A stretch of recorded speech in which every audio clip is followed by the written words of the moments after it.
and Namidar echoes of Sappho, a lost garden. Picture this, a fragment of papyrus, yellowed with age, discovered in the Egyptian sands. On it, just a few lines of ancient Greek, words that once made hearts race across the Mediterranean, words written by a woman whose name has echoed through 26 centuries, yet whose voice was nearly silenced forever. Tonight, we're stepping into a garden that no longer exists, walking paths that crumble into legend, breathing air thick with myrtle and roses on an island where poetry was born from a woman's pen. This is the story of Sappho of Lesbos and the countless fragments of brilliance that powerful men tried to erase. But before we meet her, before we touch the marble steps of her world, let me ask you something. How many times today did you bite your tongue? How many thoughts did you swallow rather than speak? How many moments did you dim your own light to make others comfortable? Sappho never learned to do that, and perhaps that's why they tried so hard to make her disappear. The year is 630 BCE, the place, Lesbos, a jewel of an island floating in the wine-dark Aegean Sea. Close your eyes and see it with me. Limestone cliffs rising from turquoise waters, olive groves silver in the morning light, and everywhere the sound of lyres drifting on the salt breeze. This is where she was born, Sappho, the 10th muse, as Plato would later call her. Though tonight I wonder if he meant it as praise or warning. Imagine her as a young woman walking through the agora of Mytilene. Her chiton is dyed the deep purple of murex shells, a color so expensive it announces her family's wealth to everyone she passes. The fabric moves like water around her ankles as she navigates between the merchant stalls, past amphorae of wine and oil, past fishermen mending nets that smell of brine and yesterday's catch. But Sappho isn't shopping. She's listening, always listening, to the conversations that halt when she approaches, to the whispers that follow in her wake, to the rhythm of everyday speech that she'll later transform into verses that make grown men weep. You see, on Lesbos, something extraordinary was happening. Women had voices, not just in their homes, not just in whispered conversations by the well, but in public, in poetry, in schools where they taught other women to read and write and think and create. Sappho ran one of these schools. Picture it. A villa overlooking the sea, its walls painted with frescoes of dancing women and flowering vines. Here, young women from across the Greek world came to learn, not just poetry and music, but how to carry themselves with dignity, how to speak with authority, how to love without shame. The Romans would later call these schools immoral.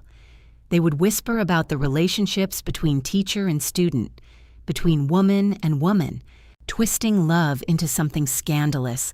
But in Sappho's time, on Sappho's island, love was simply love, in all its forms, celebrated in verse that made the very stones of the temple weep.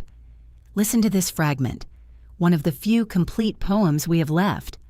Some say a cavalry charge, some say infantry, some say a fleet of ships is the most beautiful thing on the dark earth. But I say it is whatever you love. Can you hear it?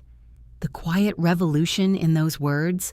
While men were writing epic poems about war and conquest, about the glory of dying young on foreign shores, Sappho was writing about something far more radical, the primacy of personal truth, the beauty of individual desire. She wrote about a woman named Anactoria, about missing her so deeply that the very sight of her would make Sappho's heart race and her voice catch. She wrote about Atthis, whose departure left her sleepless under the stars. She wrote about the goddess Aphrodite as if they were old friends, as if the divine was something you could summon with the right combination of honey cakes and heartfelt prayer. The other poets of her time, Alcaeus, Anacreon, They wrote about politics and wine and the heroic deeds of distant kings. Sappho wrote about the way sunlight caught in a woman's hair, about the taste of apples left too long in the branch, about wedding songs and lullabies and the small, fierce moments that actually make up a life. And people listened. Oh, how they listened. Her poems were sung at symposiums from Athens to Alexandria. They were quoted by philosophers and copied by scribes and set to music that echoed through marble halls. For centuries after her death, to be called Sapphic was the highest praise a poet could receive. But empires fall, and with them, the voices they choose not to preserve. Picture now a very different scene. The year is 380 CE, the place, Constantinople, capital of the newly Christian Roman Empire. In the great library, a monk named Gregory stands before shelves lined with scrolls. He holds a torch in one hand, and in the other, the complete works of Sappho, 9 books of poetry, hundreds of verses, a lifetime of words that could make stones weep and hearts race. He drops them into the flames, not just hers, any poet deemed immoral by the new Christian order, any voice that celebrated the wrong kind of love, the wrong kind of woman, the wrong kind of truth. The smoke rises through the library windows, carrying with it 20 centuries of women's words. This wasn't accident. This wasn't neglect. This was erasure, deliberate and systematic. They kept Homer's war stories. They preserved Ovid's tales of conquest and transformation. But Sappho and her dangerous ideas about women's autonomy and love's many forms, she had to go. And yet, fragments survived. Hidden in the binding of other books, wrapped around Egyptian mummies, quoted in the margins of manuscripts by scribes who couldn't bear to let her disappear completely. In 1898, archaeologists working in the ancient garbage dumps of Oxyrhynchus made a discovery that would change everything. There, among the discarded papyri, shopping lists and tax records and love letters from ordinary people, they found her, pieces of Sappho, fragments of poems that hadn't been read for over 1,000 years. And I long and seek after, but you hate the very thought of me. For when I look at you, even for a short time, broken sentences, half-finished thoughts, words separated from their music, their context, their complete meaning. And yet, even in fragments her voice blazed, even incomplete, her truth rang clear. It's heartbreaking, isn't it, to realize how much we've lost, how many women's voices were fed to flames by men who feared their power, how many stories were buried because they told truths that made empires uncomfortable. But it's also miraculous that anything survived at all, that somewhere in the Egyptian sand, wrapped around a mummy's leg, a few lines of Sappho's poetry waited 2,000 years to be found, that her name, at least, echoed through the centuries, even when her words were lost. Tonight, as you settle into sleep, I want you to think about fragments, about the pieces of yourself you've learned to hide, the voices you've swallowed, the truths you've kept locked away because they seemed too dangerous to speak. Sappho's garden is gone. Her school is ruins. Her complete poems are ash, but her fragments remain, proof that some voices are too powerful to silence completely, some truths too beautiful to erase. And perhaps that's enough to begin with. A fragment, a whisper, a single true word spoken into the darkness. The island of Lesbos still exists, you know. The olive trees still silver in the morning light. The sea still carries the salt scent of ancient poems on its waves. And somewhere, in the space between what was lost and what remains, Sappho's voice still echoes, calling us home to ourselves. Dira, Arete of Cyrene, the silent teacher. From the salt-touched shores of Lesbos, let us travel south. across the wine-dark Mediterranean to another place where women's minds were valued, where daughters inherited not just property, but schools of thought. The ancient city of Cyrene rises from the Libyan coast like a dream made of white stone and philosophical argument. Here, where the silphium plant grew wild and precious, where traders brought spices and ideas in equal measure, a different kind of revolution was quietly taking place. In the gardens of the Cyrenaic school, around 350 BCE, students gathered not in grand lecture halls but in intimate circles. They sat beneath fig trees heavy with fruit, debating the nature of pleasure, of knowledge, of what it means to live a good life. And at the center of these discussions, a woman whose voice shaped an entire philosophical movement. Her name was Arete of Cyrene. Imagine her, if you will, not as a marble statue in some museum, but as a living, breathing teacher, her hands gesturing as she makes a point about ethics, her eyes bright with the particular joy that comes from a well-constructed argument, her voice patient but firm as she guides a struggling student toward understanding. Arete was the daughter of Aristippus, founder of the Cyrenaic school, but she was no mere inheritor of her father's legacy. She was its architect, its living embodiment. For 35 years, she taught in those sun-drenched gardens, 35 years of shaping minds, of refining ideas, of proving that wisdom has no gender. The Cyrenaics believed in something radical for their time, and perhaps for ours as well. They taught that immediate personal experience was the only true source of knowledge, that the individual's perception of pleasure and pain, their direct encounter with the world, mattered more than abstract theories or inherited dogma.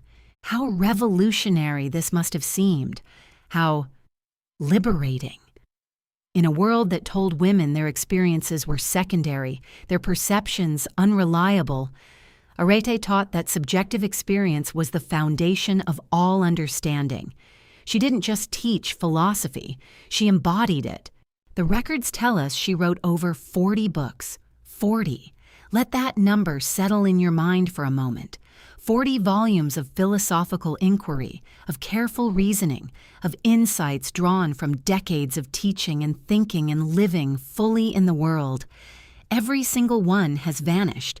Not fragments preserved in papyrus scraps, not quotes preserved by later scholars. Nothing. As if those 35 years of teaching, those 40 books, that brilliant mind, simply never existed.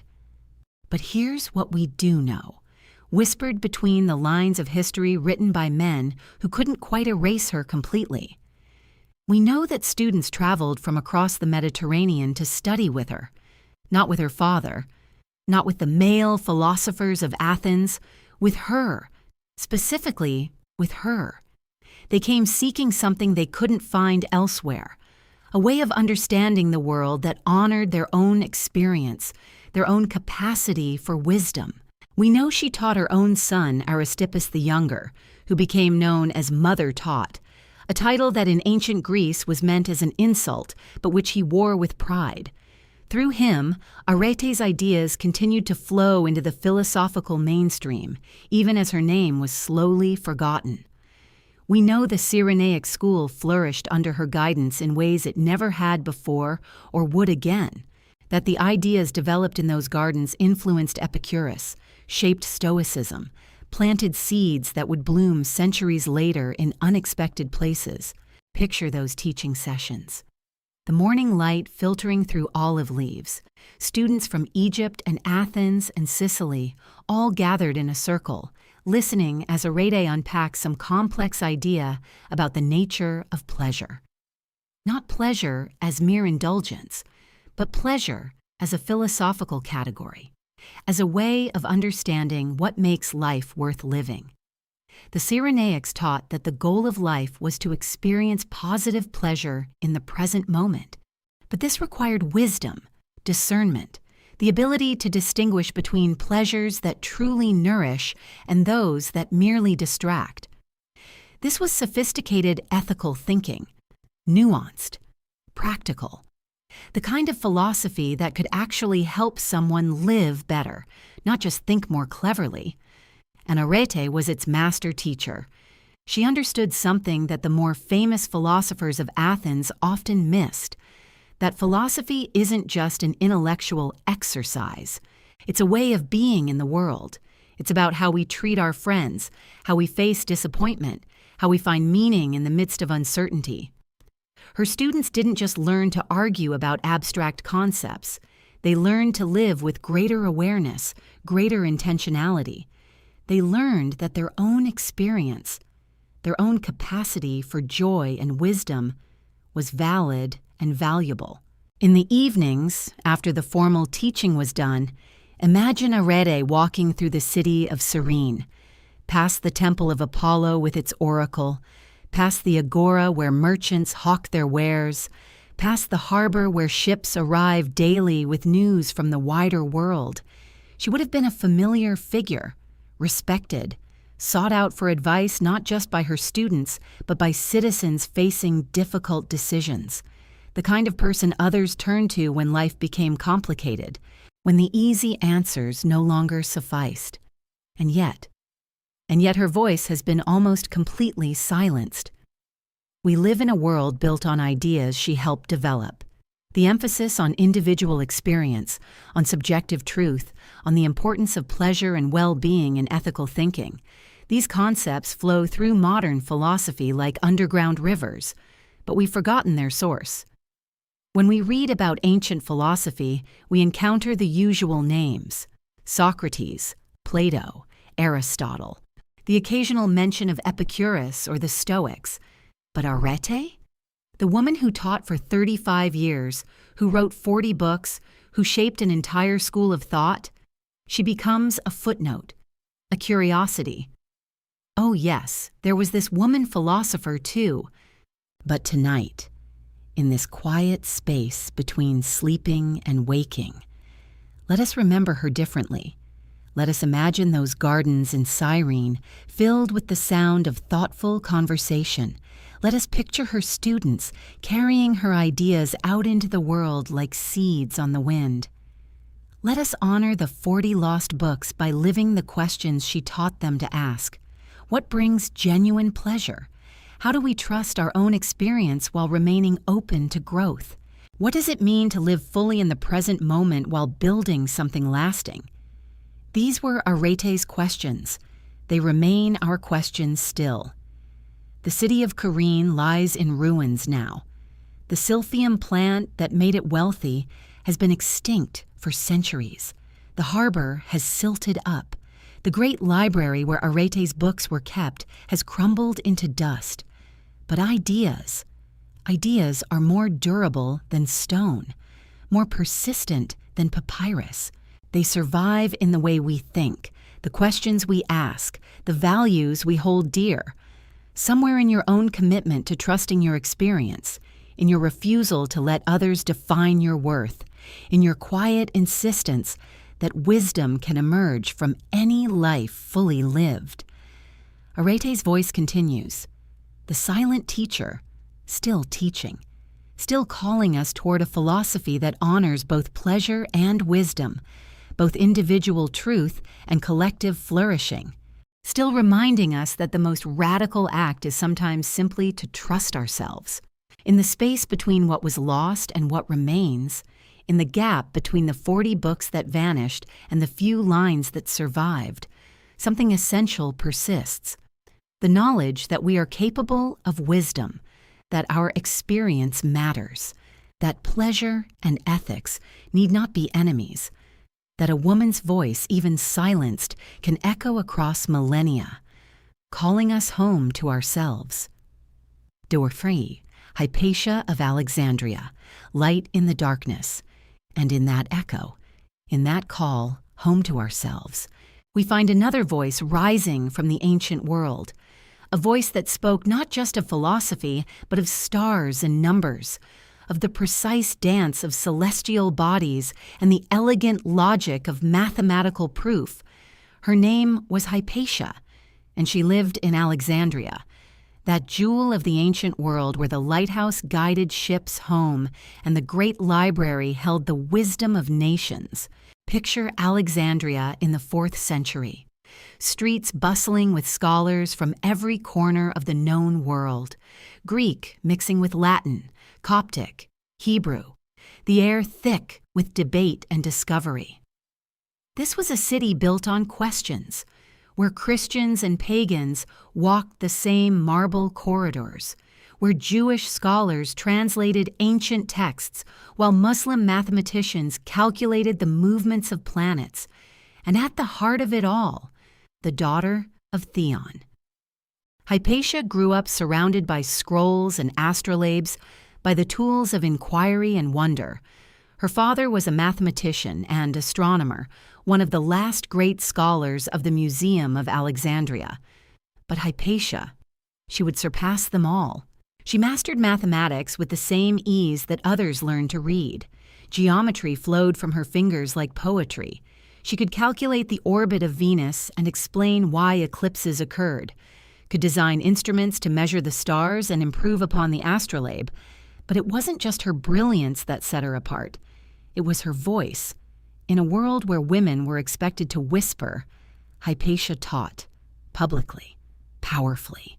Students traveled from across the Mediterranean to hear her lectures on Plato and Aristotle, to watch her demonstrate the movements of the heavens, to learn from the woman who could make the abstract concrete and the impossible possible. She wore the simple white cloak of a philosopher, that rough triband that marked her as a seeker of truth rather than wealth. And when she walked through Alexandria's streets, people stopped to listen. Not because she was unusual, though she was, but because she was brilliant. And brilliance even then had its own gravity. Her students adored her. They wrote letters describing her lectures, her ability to take complex philosophical concepts and make them sing with clarity. She explained the divine, one wrote, as if she had just returned from conversation with the gods themselves. Another described how she could demonstrate astronomical principles using nothing but shadows and string, how she made the cosmos feel intimate, knowable. She wasn't just teaching mathematics and philosophy. She was teaching people how to think, how to question, how to seek truth through reason rather than simply accepting what they were told. In Alexandria, this felt natural.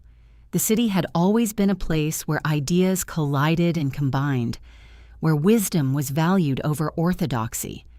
But beyond the city's walls, the world was changing. The Roman Empire was fracturing, old certainties were crumbling, and into that uncertainty came new voices. Voices that demanded not just belief, but absolute belief. Christianity was spreading rapidly through the empire, but it wasn't the gentle Christianity of later centuries. This was a faith finding its footing, sometimes through persuasion, sometimes through force. And in Alexandria, tensions were rising. The new Christian bishop, Cyril, saw the city's intellectual diversity not as a strength, but as a threat. The mixing of pagan philosophy with Christian theology, the questioning of doctrine, the very idea that truth could be discovered through reason rather than revelation. And at the center of it all, this woman who dared to teach publicly, who drew crowds, who made people think. Hypatia represented everything that the new order feared. Not because she opposed Christianity. She had Christian students, Christian friends. She engaged respectfully with all philosophical traditions, but because she embodied the dangerous idea that wisdom could come from anywhere, that truth belonged to no single tradition, that a woman's mind could be as sharp as any man's. The political situation in Alexandria grew more volatile each year. Street fights between Christians and pagans, synagogues burned, libraries ransacked. Hypatia tried to stay above the fray, to remain focused on her teaching, her research. She believed that knowledge could bridge any divide, that rational discourse could overcome fanaticism. Her friends warned her. The city was becoming dangerous for anyone associated with the old learning. But Hypatia had spent her life believing in the power of reason, in the possibility that truth could triumph over ignorance. She couldn't imagine that anyone would harm a teacher, a seeker of knowledge. She was wrong. On a March morning in 415 CE, Hypatia was traveling through Alexandria in her chariot, probably returning from a lecture or heading to the library. A mob of Christian extremists stopped her. They dragged her from her chariot to a nearby church, and there, in what should have been a place of sanctuary, they murdered her. Not quickly, not mercifully. They stripped her and scraped her flesh with broken pottery shards, oyster shells, anything sharp they could find. Then they tore her body apart and burned the pieces, the greatest mind of her generation, destroyed by those who feared what she represented, the last great teacher of ancient Alexandria, silenced forever. But here's what they couldn't destroy: the ideas she taught, the students she inspired, the letters that preserved her words. The astrolabe she perfected continued to guide sailors for centuries. Her commentaries on mathematical texts influenced scholars throughout the Byzantine Empire and beyond. Her student Synesius became a bishop himself, and in his letters, he wrote about her with reverence and love, how she had taught him to think clearly, to question assumptions, to seek truth wherever it might lead. She was the most noble and just of all humans, he wrote. In teaching, she surpassed all her contemporaries. Even her enemies couldn't erase that testimony. In the centuries after her death, Alexandria's great library dwindled. The museum closed. The city that had been the intellectual heart of the ancient world became a shadow of itself.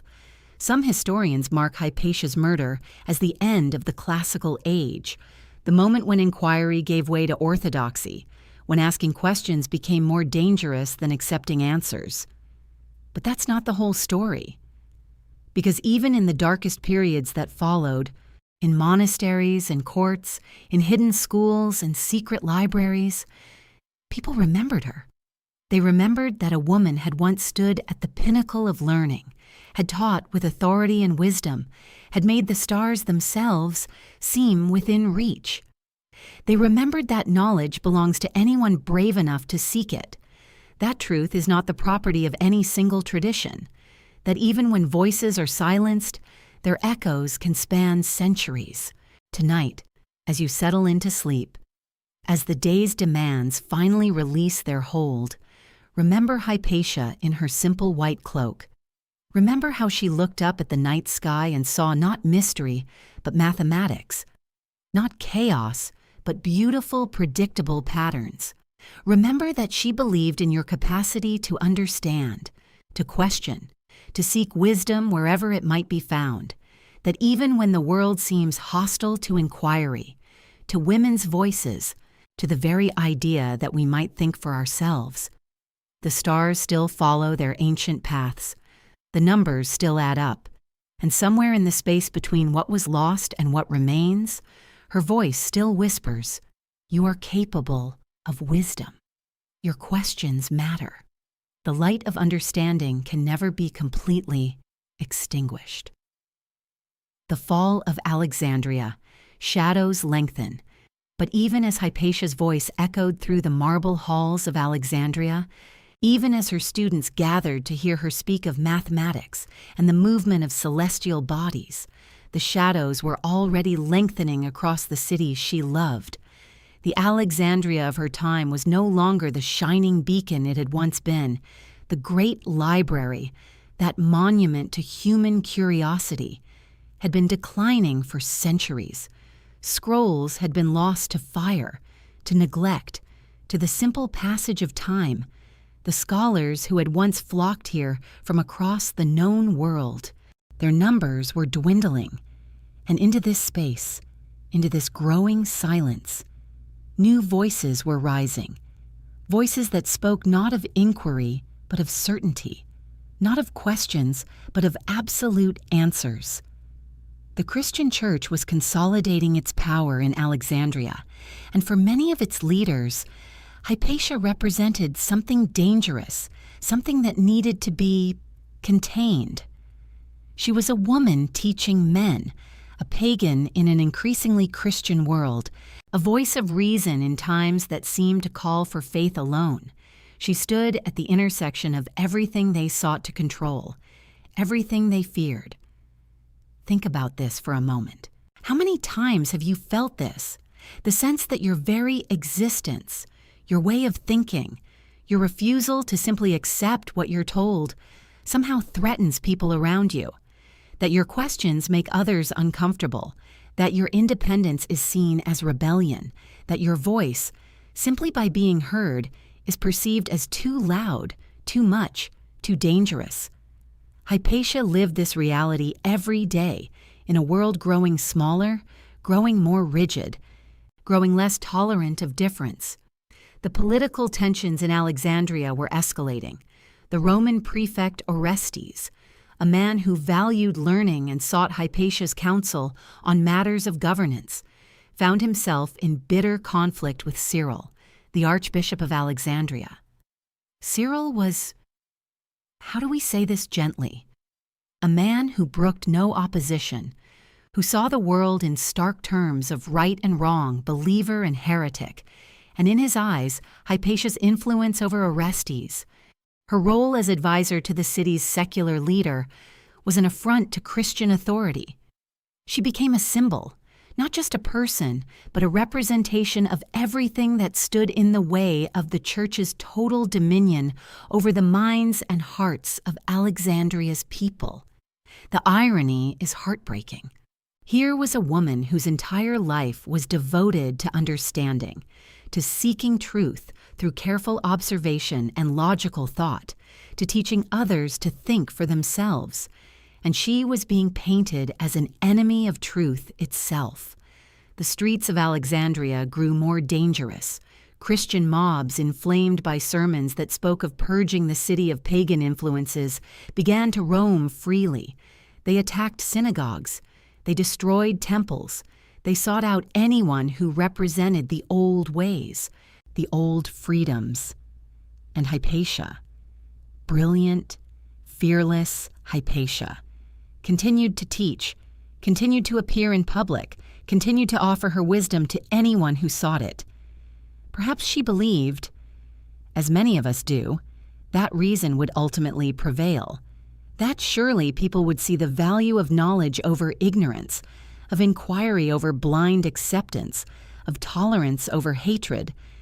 Perhaps she couldn't imagine that her very existence, her commitment to learning, her refusal to be silenced, could inspire such violence.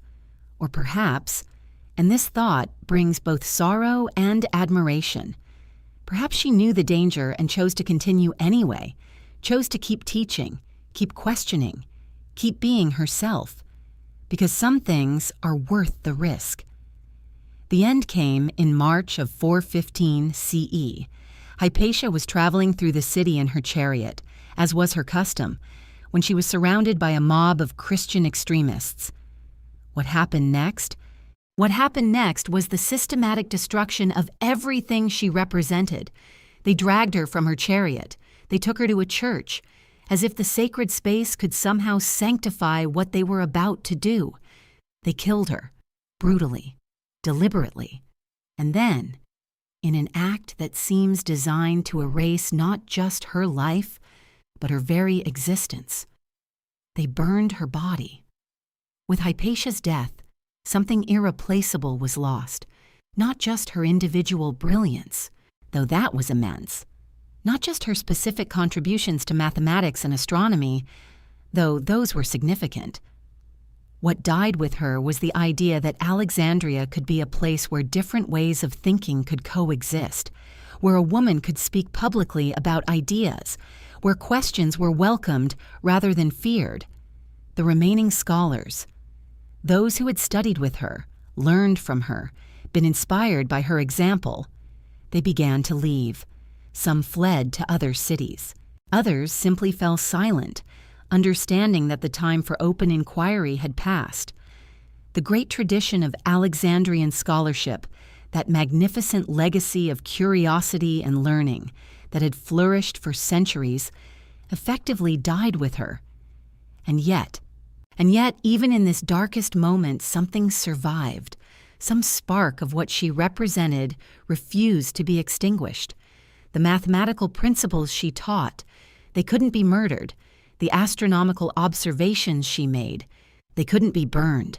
The example she set of a mind unafraid to question, to explore, to seek truth wherever it might lead, that lived on in the hearts of those who remembered her.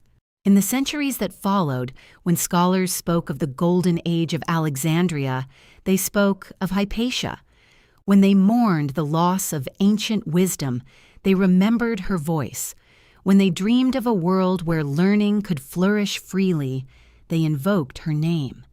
She became, in death, something even more powerful than she had been in life, a symbol of intellectual courage, a reminder that some truths are worth defending, even at the ultimate cost.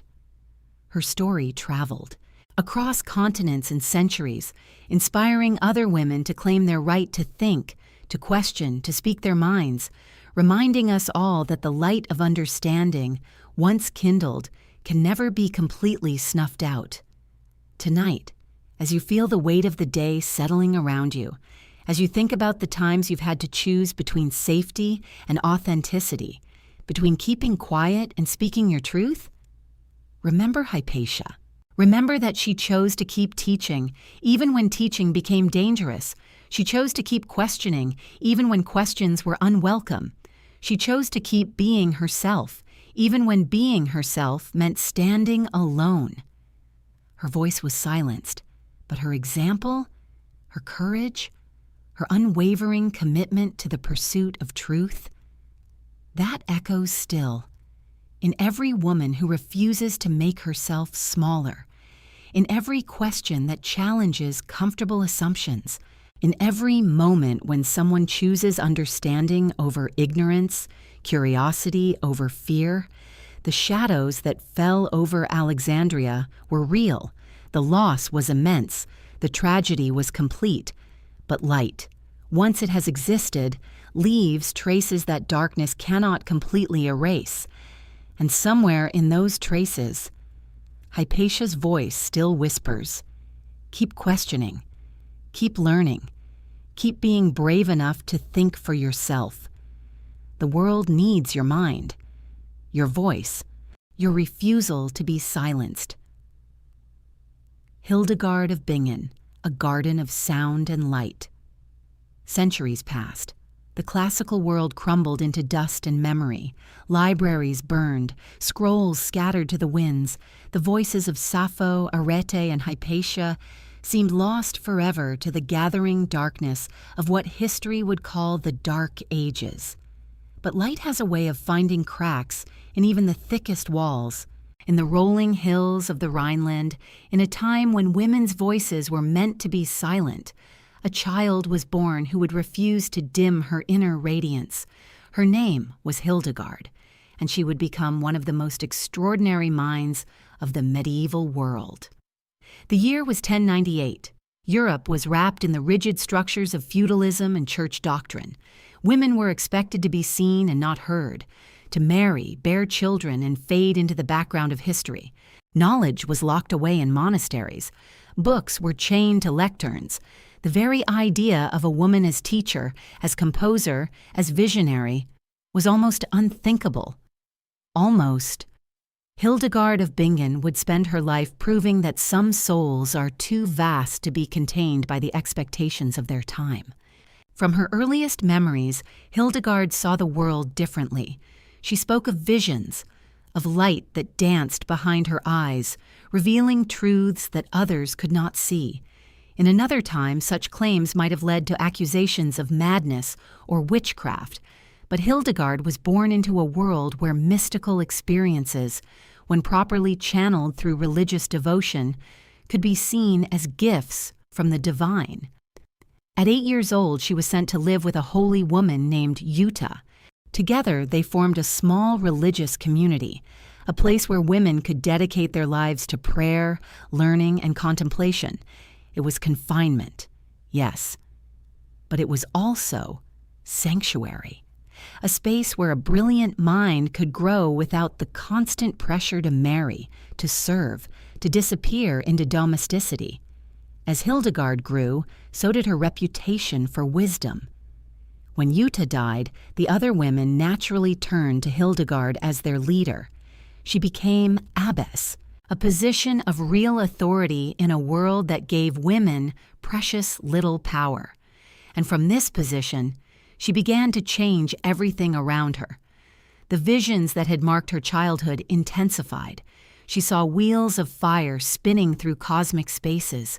She witnessed the interconnectedness of all creation, the way light flowed through every living thing, connecting earth to heaven, body to soul. These weren't just personal experiences. They were revelations that she felt compelled to share with the world. But how do you share the unshareable? How do you translate visions of divine light into human language? Hildegard found her answer in multiplicity. She would not confine her genius to a single form of expression. Instead, she became a master of many arts, each one a different facet of the same brilliant inner light. First came her writings, theological treatises that explored the nature of the divine with a sophistication that impressed even the most learned scholars of her day. She wrote about the cosmos as a living entity, about the way divine energy flowed through all creation like sap through a tree. Her concept of viriditas, the greenness, the life force that animates all things, became one of the most beautiful and enduring ideas in medieval thought. Then came her music. Oh, her music. In an age when most religious music followed strict, established patterns, Hildegard composed melodies that soared and danced like the visions she described. Her chants didn't march in orderly procession. They flew. They spiraled upward like incense smoke, carrying the listener into realms of pure beauty. Listen to her, Ovis Eternitatis, and you can hear eternity itself singing. Her melodies stretch and bend like light, refracting through crystal.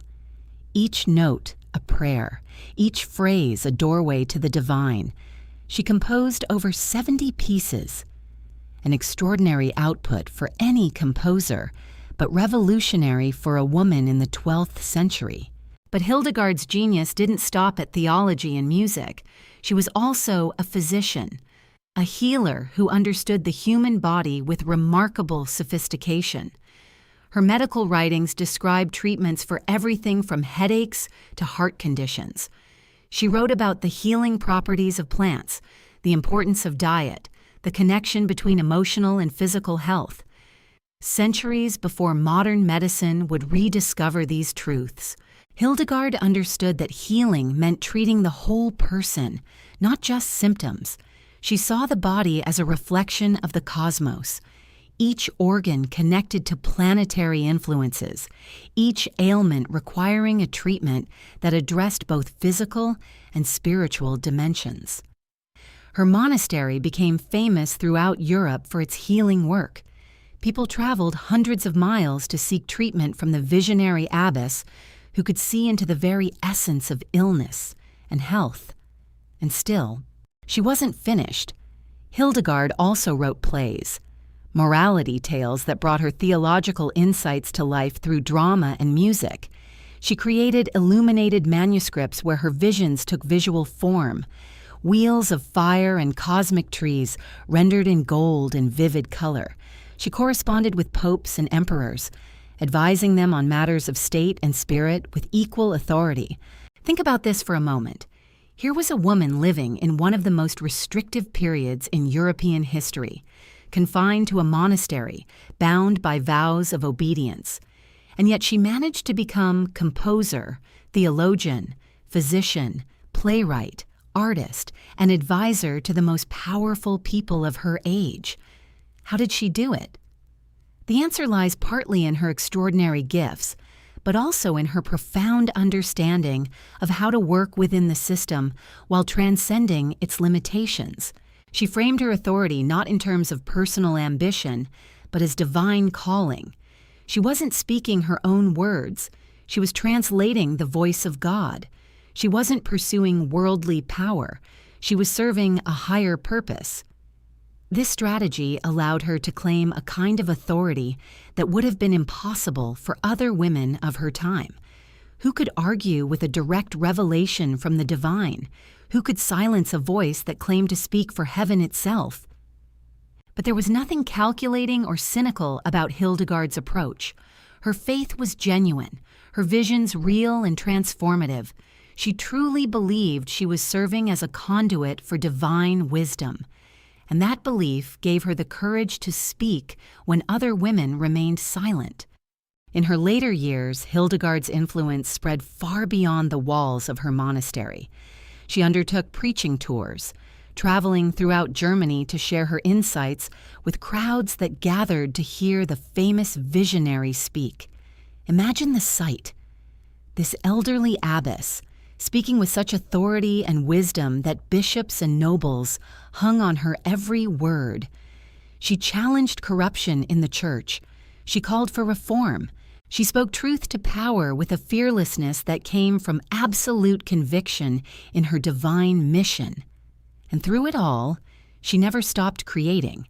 Music flowed from her like water from a spring. Visions continued to illuminate her understanding. Healing knowledge expanded and deepened. Hildegard lived to be 81, an extraordinary age for her time. When she died in 1179, she left behind a legacy that would inspire seekers and creators for centuries to come. A legacy of resilience, finding our voices. And now, as we reach the end of our journey together tonight, we find ourselves holding something precious. 4 extraordinary voices from across the centuries. 4 women who refused to be silenced, even when the world around them insisted that silence was their proper place.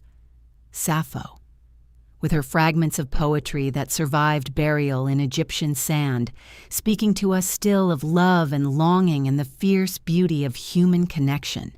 Her voice reaches across 26 centuries to remind us that some truths are too powerful to destroy completely.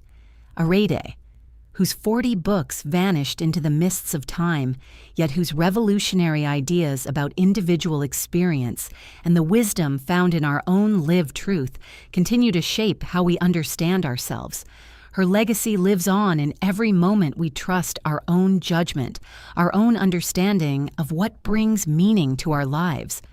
Hypatia, standing in the great library of Alexandria, teaching mathematics and astronomy and philosophy to students who came from across the known world to learn from her brilliant mind. Even her tragic death could not extinguish the light she kindled.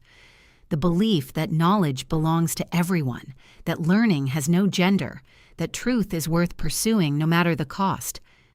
And Hildegard, transforming the constraints of medieval life into opportunities for extraordinary creativity, claiming divine authority to speak truths that needed to be heard. Her music still echoes in concert halls. Her visions still inspire seekers. Her healing wisdom still guides those who tend to the suffering. These women lived in different centuries, spoke different languages, faced different challenges, yet they share something that transcends time and culture. They found their voices. They used their voices. They trusted that what they had to say mattered. And perhaps most importantly, they persisted. When the world told them to be quiet, they kept speaking.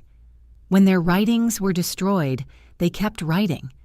When they were criticized, dismissed, even threatened, they continued to create, to teach, to share their gifts with the world.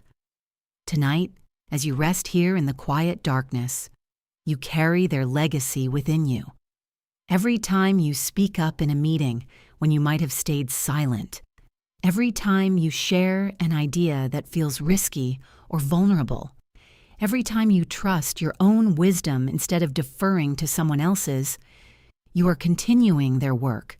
You are part of an unbroken chain of women who have always known that their voices matter, even when the world forgot their names, even when their books were burned or their teachings dismissed, even when history tried to erase them completely.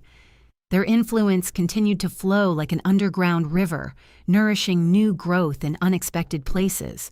Think of all the women whose names we will never know. The ones who left no written record, no monuments, no trace that historians might find. The midwives who passed down healing knowledge through generations. The storytellers who kept oral traditions alive around countless fires. The teachers who shaped young minds in ways that rippled forward through time. The mothers and grandmothers who whispered encouragement to daughters and granddaughters, telling them they were smart, they were capable, they had something important to offer the world. These unnamed women are part of your lineage, too. You come from a long line of women who found ways to make their voices heard, even when the official channels were closed to them. They sang lullabies that carried ancient wisdom. They told stories that preserved forgotten truths. They created art and music and poetry that gave voice to experiences the wider world preferred to ignore. They wrote letters that influenced political decisions. They ran businesses from their homes. They founded schools and hospitals and charitable organizations. They organized communities and led movements and changed laws. They raised children who would go on to change the world in ways both large and small. And in quiet moments, in private spaces, they supported each other. They shared resources and knowledge and encouragement. They created networks of mutual aid that sustained entire communities. They believed in each other's dreams when no one else would. This is your inheritance, this strength, this creativity, this refusal to be diminished. It lives in your DNA. It whispers in your blood.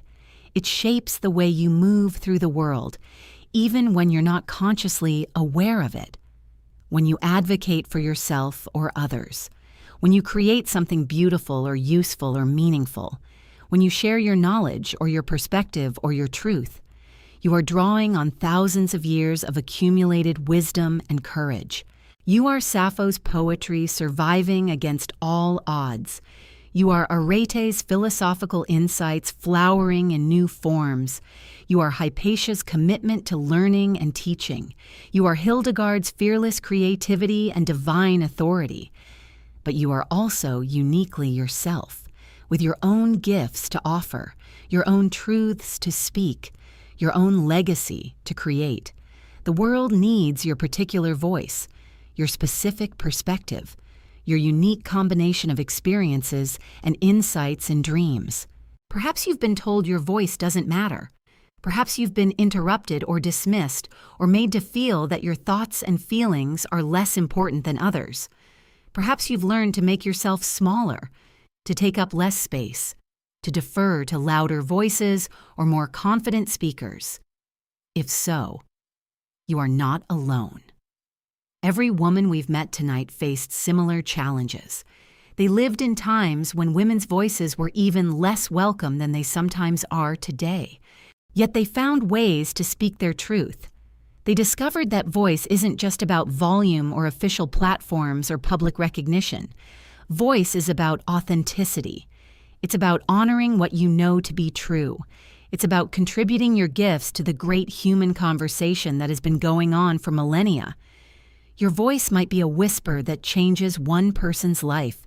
It might be a song that brings comfort to a grieving heart. It might be a question that opens up new possibilities. It might be a story that helps someone feel less alone.